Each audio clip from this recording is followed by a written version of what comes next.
I'm out here in my front yard on this beautiful fall day. You see the beautiful tree behind me, and this is just a great week. It's a special week not only because of how pretty things are right now, but also because this is the week that we remember Veterans Day. That will be on Thursday. You should be seeing this on Wednesday, and so tomorrow will be Veterans Day.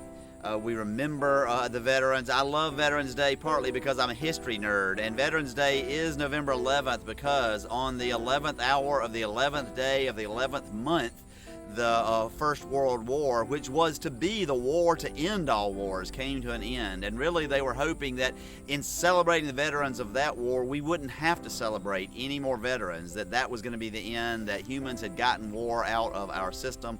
Obviously that didn't happen, and that is a sad chapter in human history, that we continue to go to war with one another, and yet we do also continue to celebrate veterans.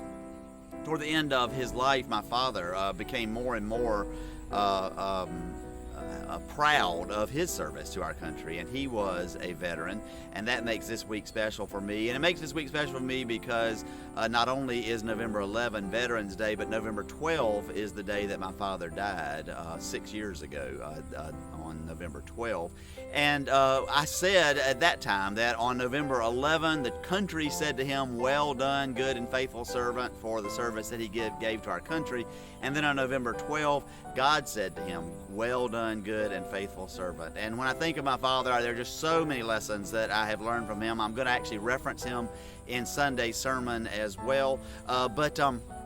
For today, let me mention that many of you already know that when I was in middle school, my father spent a year in federal prison for a crime that he committed. And after he had been charged with that crime, he had to make that decision. Do I fight it? Do I take it to trial? Or do I plead guilty? And he went to our pastor and talked to our pastor about that. He also, of course, talked to his lawyers.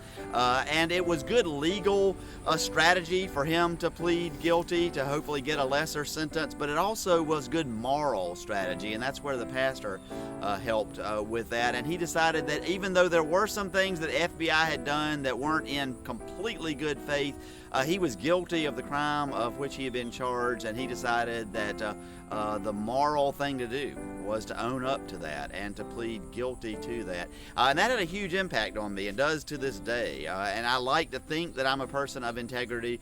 If I am aware that I have done something wrong, and not necessarily illegal, but even illegal, but certainly something wrong, I've done something to wrong you or someone else, and I become aware of it, I am very likely going to tell you, "I'm sorry, I was wrong." And that's because my father stood before a judge and said, "I was wrong," and I could make all kinds of excuses, but instead I'm just going to say that I am guilty of that. Now, that's not to say that I always get it right, that I always am aware when I am wrong about something, but it is to say that that was a very powerful influence on my life that remains to this day.